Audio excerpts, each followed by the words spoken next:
नमस्ते। आप सभी से अनुरोध है कि कृपया हमारी चैनल को सब्सक्राइब करें, वीडियो को लाइक करें और हमारे धर्मापड़ा मर्चेंडाइज स्टोर पर अवश्य जाएं, जहां पर चल रही है ग्रैंड विंटर सेल। उसका लिंक आपको डिस्क्रिप्शन में मिल जाएगा। कल मोदी जी की और डोनाल्ड ट्रंप की बात हुई फ़ोन पर। अब आप अंदाज़ा लगाइए कि मोदी और ट्रंप में बात हुई तो क्या बात हुई होगी। मज़े की बात यह है कि मोदी और ट्रंप में जो भी बात हुई उसके बारे में नरेंद्र मोदी ने तो लिख दिया, और ये लिख दिया कि आपस की ट्रेड और डिफेंस और स्ट्रेटेजिक पार्टनरशिप वगैरह वगैरह, जनरल बात जो है वो जनरल सारी बात लिख दी कि साहब ये इस तरह की बातचीत हुई। लेकिन ट्रंप बाबू की तरफ से अभी तक कोई रिएक्शन नहीं आया, किसी प्रकार की प्रतिक्रिया नहीं आई। तो इसका तो एक ही अंदाज़ा निकल सकता है, इसका एक ही अनुमान निकल सकता है, वो ये है कि भाई ट्रंप के पास ऐसा कुछ नहीं है जिसको वो दिखा सके। There is no take away. Trump के पास ऐसा कोई टेक अवे नहीं है, क्योंकि ट्रंप ऐसा एक व्यक्तित्व है, आप सभी जानते हैं, वो इस प्रकार का व्यक्तित्व है कि वो हर बातचीत में अपने आप को सुपरमैन साबित करने का प्रयास करता रहता है। तो इसका अर्थ ये हुआ कि कल की बातचीत में ऐसा कुछ भी मोदी जी ने उसको नहीं दिया जिससे कि वो अपनी सुपरमैन इमेज को और दिखा सके कि साहब देखिए मैंने मोदी को भी पछाड़ दिया। ऐसा कतई कुछ नहीं हुआ। तो फिर क्या बात हुई? अब देखिए क्या बात हुई, ये तो ऑफिशियल जब तक कोई समाचार नहीं आ जाए तो उसको करॉबरेट करना तो मुश्किल है। लेकिन जो कुछ भी मैं मोदी जी को समझता हूँ, मैं जानता हूँ कि उन्होंने साफ साफ ट्रंप को कह दिया कि भाई देखो ये तुम्हारी धींगा मुश्ती जो है हम नहीं बर्दाश्त करेंगे, और ट्रेड तुमको करनी हो तो करो, वरना हम तुम्हारे बिना we are doing fine without you. बताया उसको, बताया कि देखो भाई तुम जरा अपनी इकोनॉमी देख लो, याद करो, वो शब्द याद करो जब तुमने भारत की इकोनॉमी को डेड इकोनॉमी कहा था। तो उस डेड इकोनॉमी के बाद के जो 2 क्वार्टर हुए हैं उसमें तुम्हारी जो ग्रोथ है वो 1% है और हमारी 8% है। तो फिर तुम कम से कम ये तो करो कि जो फैक्ट सामने दिखाई पड़ रहा है उसको सॉल्व करो। Solve the humble pie, acknowledge कि भाई you are wrong. India is not a dead economy, India is the fastest growing major economy. ये निश्चित रूप से मोदी जी ने ट्रंप को कहा है, और इसीलिए ट्रंप चुपचाप बैठा है। क्योंकि भाई ऐसी जो भी बातचीत होती है, देखिए उसको पूरा रिकॉर्ड किया जाता है, और रिकॉर्ड किया जाता है उसका रीड आउट चल जाता है, और उसका रीड आउट जाता है तो यदि मान लीजिए कोई भी डिस्क्रिपेंसी होती है तो वो जो रिकॉर्डिंग्स है उसको ठीक कर दिया जाता है, और उसमें कोई गुंजाइश नहीं होती ज़्यादा इधर का उधर करने की। इसलिए ट्रंप बाबू चुप है, क्योंकि ट्रंप बाबू के पास कुछ हाँकने के लिए नहीं है, कोई डींग हाँकने के लिए नहीं। और जो भी दिख रहा है ग्राउंड पे वो यही दिखा रहा है। ये दिखा रहा है कि भाई ट्रेड डेलीगेशन आया था, पहले पुतिन जी आए थे। पुतिन जी के आने के बाद में चारों तरफ से बात होने लगी कि अब इकोनॉमिक इंटीग्रेशन रशिया से होगा, $100 बिलियन तक ट्रेड जाएगी। और जब भारत कहता है कि $100 बिलियन तक ट्रेड का टारगेट है, तो पिछले 11 साल में 12 साल में जो होने वाले हैं, 11.5 साल हो गए मोदी जी के शासनकाल में, ये देखा गया है कि भाई जो भी प्रॉमिस की जाती है वो लगभग फुलफिल होती है। इकोनॉमी के क्षेत्र में और इंफ्रास्ट्रक्चर के क्षेत्र में तो निश्चित रूप से होती है, थोड़ा बहुत ऊपर नीचे हो सकता है, इससे अधिक कुछ नहीं। तो यदि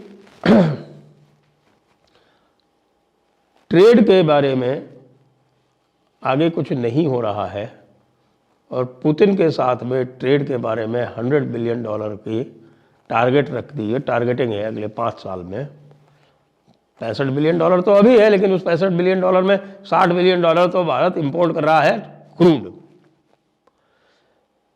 साथ में ट्रेड डेलीगेशन जो है उसको कुछ अभी मिला नहीं, क्योंकि पीयूष गोयल जी ने एक सीधा स्टेटमेंट दे दिया कि देखिए हम किसी भी ट्रेड टॉक को हम डेडलाइन बना के नहीं करते, क्योंकि यदि डेडलाइन बना के करते हैं तो उसमें गलतियां होने की संभावना रहती है और उसमें प्रेशर आता है, ऐसा प्रेशर आता है अनावश्यक, जिसकी कोई आवश्यकता होती नहीं है। तो हम अवॉइड करते हैं कि भाई हम किसी भी तरह की डेडलाइन दें, ये तो जब होगा तब होगा। और उसके अगले दिन मोदी जी की बात होती है जिसमें वो बता देते हैं कि हाँ भाई चल रहा है, वो तो जब पूरा म्यूचुअली बेनिफिशियल हो जाएगा तभी तो साइन होंगे ना, खाली एक तरफा तो हो नहीं सकता कि आप कहें कि साहब हम आपका एग्रीकल्चर प्रोडक्ट्स भी ख़रीद लें और आप उसमें किसी भी प्रकार का सुधार भी ना करें और आप हमारे ऊपर 50% टैरिफ भी लगाएं। एक बात ये भी संभव है जो कि मुझे लग रही है और काफ़ी स्ट्रांगली लग रही है, और वो ये है कि मोदी जी ने कह दिया कि ऐसा भैया ये टैरिफ वैरिफ हटा लो वरना कोई ट्रेड वेड डील नहीं होनी, तो मज़े से बैठे रहो, हम तुम्हारे बिना ठीक ठाक चल रहे हैं, कोई दिक्कत नहीं। पिछली बार जब भारतीय डेलीगेशन गया था तब इन्होंने प्रयास किया कि F-35 का कमिटमेंट करवाए भारत से। भारत ने कहा सॉरी, F-35 को तो हम प्रॉपर 5th जनरेशन मानते ही नहीं, वो तो हमारा AMCA होगा, हम Su-57 को भी नहीं मानते और F-35 से हमारा क्या भला होगा। हमें पूरी तरह से एक री इंजीनियर करनी पड़ेंगी अपनी सारी सप्लाई चेन्स और अपनी सारी जो मेंटेनेंस चेन्स है, इसलिए हमें F-35 की आवश्यकता नहीं है।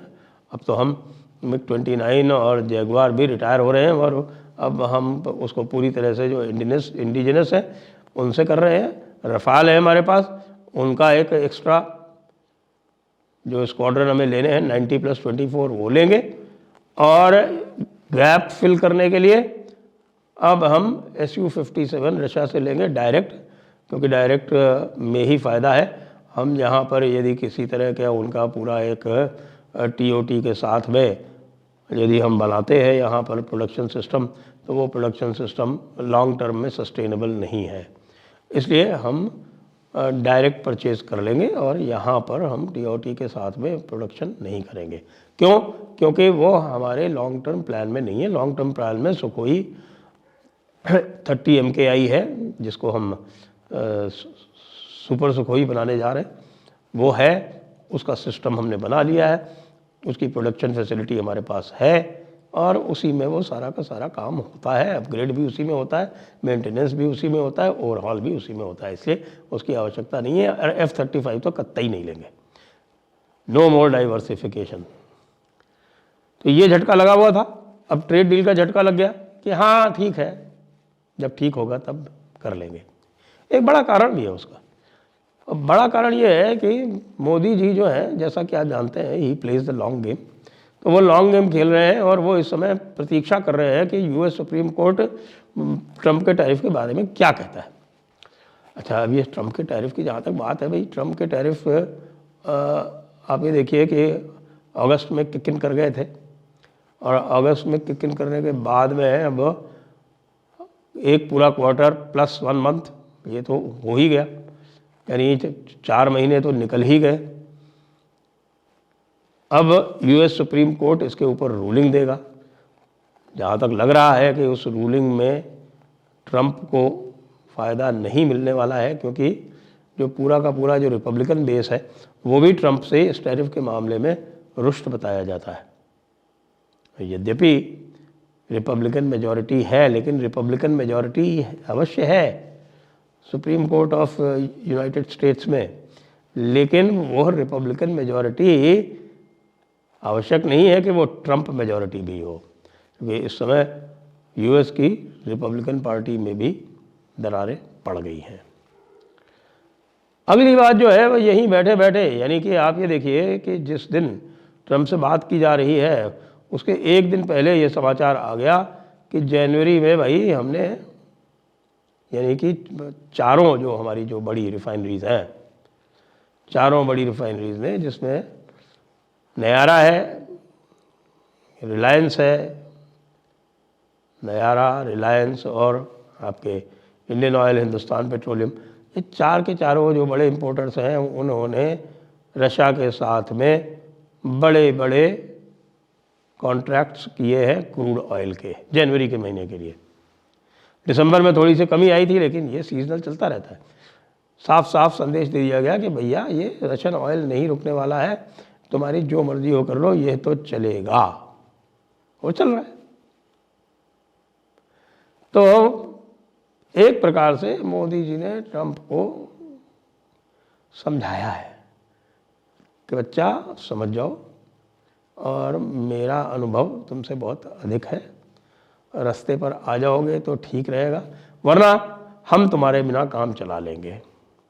तुम्हारा भी काम हमारे बिना चल जाएगा, लेकिन तुम्हारा काम जो है, ये जो क्वाड वाला जो तुमने सिस्टम बनाया ना, उसमें हमारे बिना नहीं चलेगा। और तुम ये सोचते हो कि क्वाड कोई हम मिलिट्री अलायंस बना लेंगे तुम्हारे साथ, तो हम बहुत पहले से मना करते आ रहे हैं।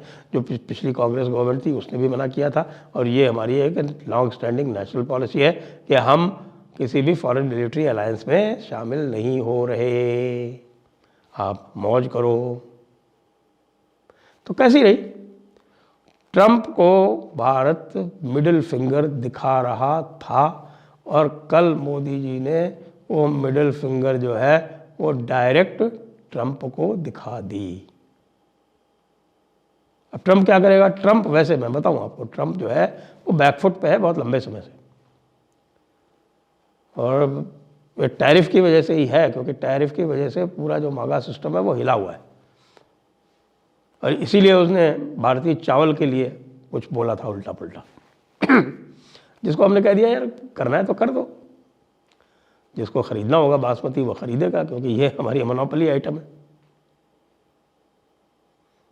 तो भैया ट्रंप, अब मोदी जी से तुमने आंखों ही आंखों में डांट खाई है, अब आगे संभल के चलो, वरना वैसे भी यूक्रेन युद्ध हारने के बाद में रशिया का और तुम्हारा भी समझौता जो है वो होगा अवश्य, लेकिन अगर भारत से ठीक से नहीं चलोगे तो उसमें भी गड़बड़ी हो सकती है।